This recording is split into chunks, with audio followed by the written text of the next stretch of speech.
Welcome, everybody, to another off-season discussion. And today we're going to be talking about the Toronto Maple Leafs, a team that, whether you love them or hate them, everybody loves to talk about.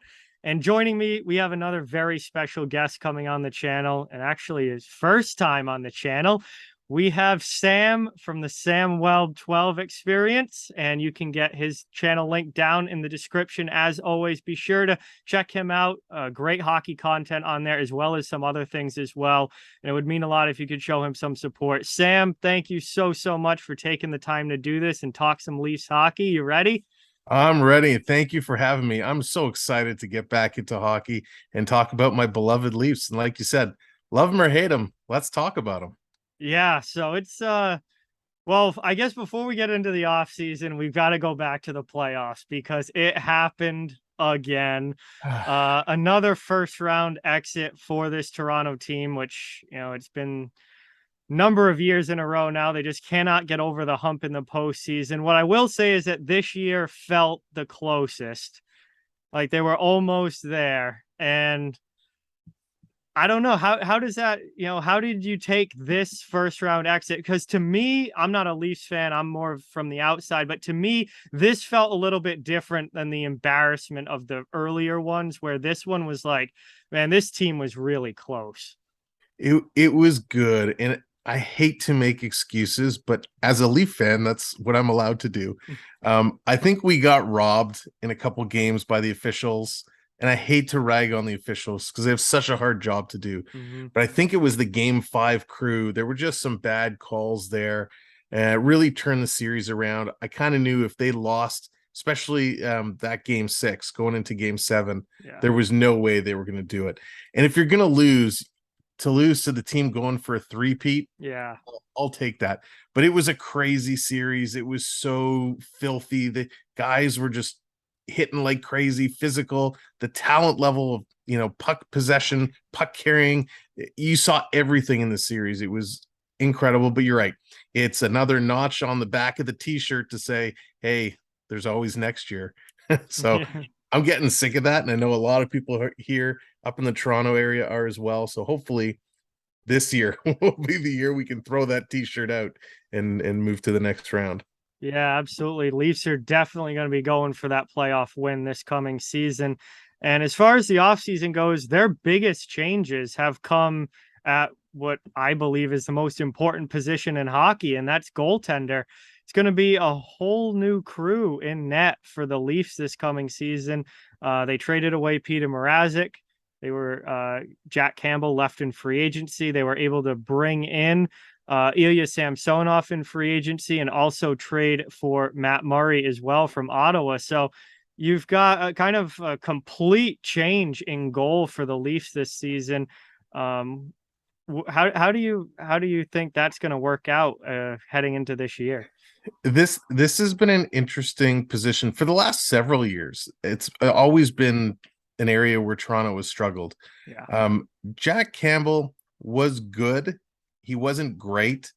Am I sorry to see him go? Yes, he was great off the ice, great personality, but he's one of those goalies that when he gets into his head a little too much, he's rattled for a really long time. So he'll do great in Edmonton. Listen, Edmonton is becoming the Toronto of old, right? They're so afraid that McDavid's going to leave. They're bringing all the ex-Leafs over to Edmonton. There are a lot of them. Yeah, so good to see the moves made. Matt Murray is one of those, when I first heard of the rumors, I'm like, hey, that could be okay. And then I thought about it more and I'm like, can he get back to the Matt Murray of old? Does he still have it? So the Leafs have really gone all in here to try, and not just with goalies, with all their moves, to say, let's give these guys another chance and see what they can do. The challenge all around, we know, salary cap, they're strapped. So they have to get creative. And I think Matt Murray is one of those creative pieces. If I kind of switch it over to the whole Peter Mrazek thing, this is one, when we were watching the draft, first of all, this draft was crazy this year. Oh, it was so fun as a fan. It was so different. Everyone says, hey, do you think this guy's a lock? Do you think that guy's a lock? And in past years, I was always like, oh yeah, this guy for sure is number one. This year kind of shook it all up. So never again am I going to say, yep, this is a for sure number one. But when I heard that deal for Peter Mrazek kind of being dumped on Chicago, I had to pinch myself. I didn't think it was possible. And then I thought, how much salary are they retaining? What? None? Are you Yeah. kidding me? They dumped this guy in Chicago for nothing. I thought that was the highlight of the night. The Leafs won the draft, just offloading that salary. And then, with the announcement of Murray coming in and everything, it was a good start. Um, I like the pickup of Samsonov. I think he's going to do really, really well. I hope Toronto plays a little bit more of a, rotating split squad. Murray isn't going to play 60 games. He can't.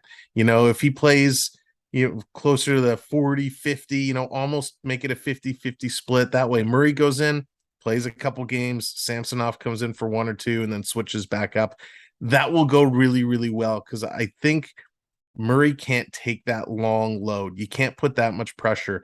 And Toronto, if you don't know, is like the media hotbed. Oh yeah.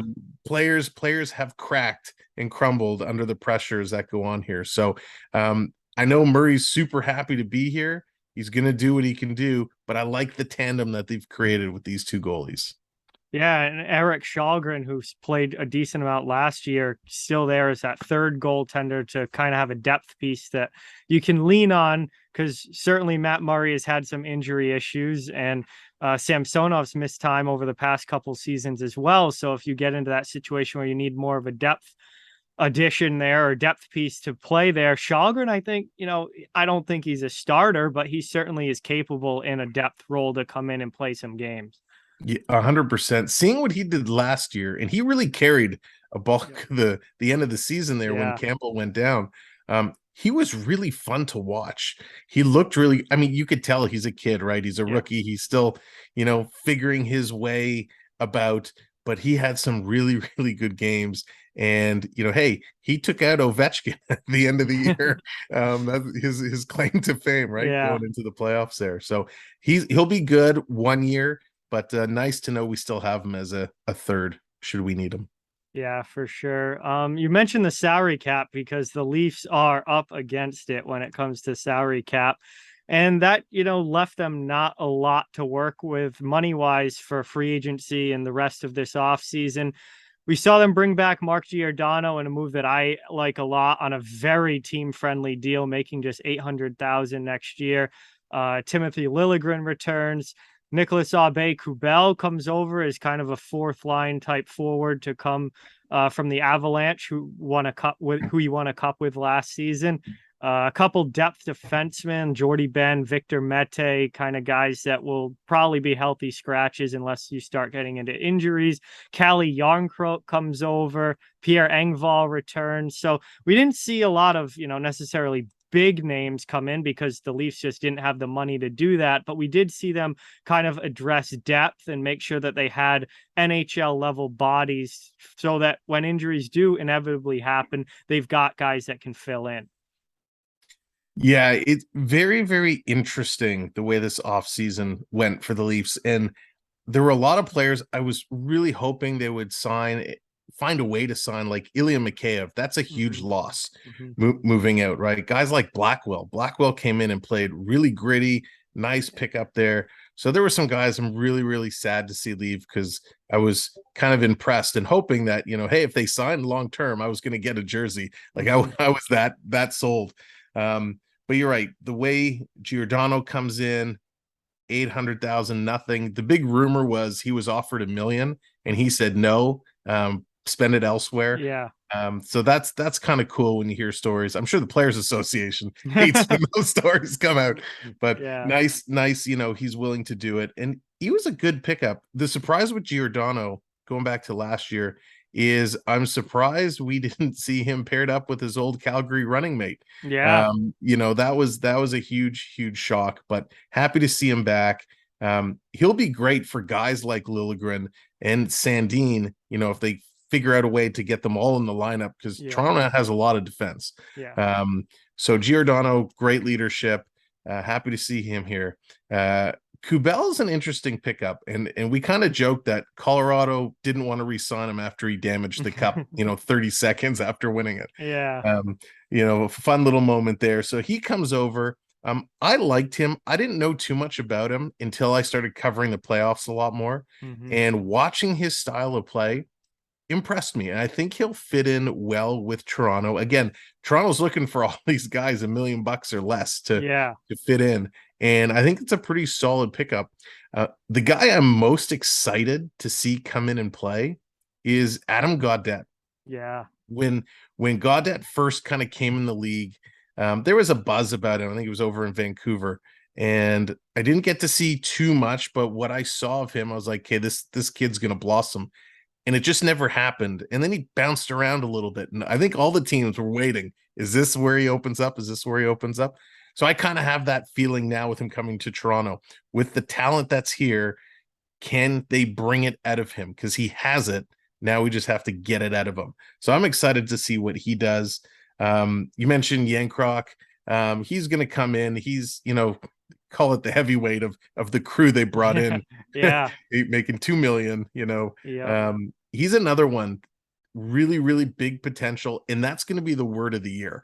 Toronto, all their marketing should be potential, potential, potential, Yeah. because all these guys have the potential. Can they bring it out? Jordy Ben's another one, bounce around a little bit. He could be a really solid defenseman. The one guy that I can't stand, no, I shouldn't say can't stand, that's very strong. A little disappointed they brought him back is Mulligan. Oh, Mulligan yeah. was a guy, they didn't really work out. There was a mutual dislike for each other, if you will. Yep. And he elected to go play, over the pond. And okay, what, guys make those decisions. But when they're so strapped for cash and they're looking for players, to come to a guy who said, "Hey, I don't want to be here and you don't want me here," to all of us and say, "Hey, here's some money, come back, let's give it another try." I'm not a huge fan of that. I'm big on principle, and Hmm. I want guys that are going to come and they're going to work their hearts out, and they see that Toronto has a path here. They can make some noise. I don't want someone who's going to kind of weasel their way, not weasel, but try and fit in, and maybe they're not going to make a huge impact there. Yeah, there's seems to be a lot of guys, a lot of names that are, on that borderline of whether they make the roster out of camp or not. And Toronto's going to be an interesting team to watch, I think, in the preseason, because they've got these guys that are going to be vying for these depth spots. And, there's a number of them, and eventually you got to get it down to your 23-man roster, and you've got to be under the cap. So, that's going to make, I think, for an exciting preseason with some of these border, AHL, NHL guys that are going to be fighting for those few NHL spots that there are. Yeah, 100%. I'm actually more excited for this training camp than ever before. And not because it feels like this off season has been really long, but the way they're kicking it off, the amount of talent. Toronto's actually playing a double header on night one of the preseason. They're doing like the whole split squad Yep. double header, which is so cool. So you're going to see everybody for the most part right away. And there's some young talent that wants to get in here. So not only is there the NHL ready guys that are battling it out for the third and fourth line spots, but you have guys like, Nick Abrizi. He saw some time. Is he going to get in? Can he fight his way on the roster? Nick Robertson, Yep. this poor guy, poor guy just hasn't been given his fair shake. And I'm a huge fan of his, watching him down in kind of the Toronto Marlies and what he can do. He can be a big talent. So will he find his way finally? We seen what his brother can do in Dallas, Jason Robertson. So you got to believe it runs in the family. Yeah, for sure. So yeah, it's going to be a great preseason.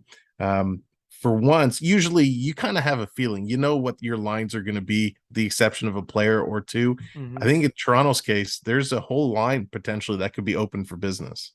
Yeah, I agree with that. I think that bottom six in particular, there's a lot of puzzle pieces there, but there's only 6 spots to fill in, and there's, probably 10 guys competing at least for those 6 spots. So it's going to be fun in training camp in the preseason with them for sure. But overall, I certainly have high expectations for the Leafs again this year. I certainly expect them to be one of the better teams in the Eastern Conference, easily make the playoffs. And, hopefully this can be the year that they finally get over that hump and make that run in the postseason. Where do you see this team at, and just expectations for this year?